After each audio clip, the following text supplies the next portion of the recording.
ప్రజాస్వామ్యంలో ప్రతిపక్షాలకు అవకాశం ఇవ్వాలి, వాళ్ళు ఏదైనా వివరణ ఇచ్చుకునే అవకాశం ఇవ్వాలనే ఉద్దేశంతో మైక్ ఇచ్చాము.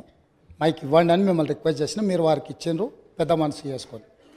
దాని ద్వారా ప్రజలకు ఏమైనా ఉపయోగపడేది కానీ నేను మాట్లాడిన అంశాలలో ఏమైనా తప్పులు ఉంటే వాటిని ప్రస్తావించుంటే డెఫినెట్గా అవకాశాన్ని వారు సద్వినియోగం చేసుకున్నాడు.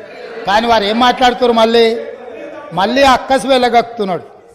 ఎందుకనంటే అక్కడేదో మేనేజ్మెంట్ కోటాలో నేను కూర్చుందాం అనుకుంటే ప్రజల నుంచి వచ్చిన ఆయన కూర్చున్నాడు కాబట్టి నేను చూసి ఓర్వలేకపోతున్నా అని కుళ్ళుగా అనిపిస్తుంది తప్ప దాంట్లో ఏమైనా ఉందా అధ్యక్ష? సరే, ఏదేమైనా అధ్యక్ష, గత ప్రభుత్వము ఎంత గొప్పలు చెప్పుకున్నా కొన్ని వాస్తవాలను ప్రజలు కూడా గమనిస్తున్నారు.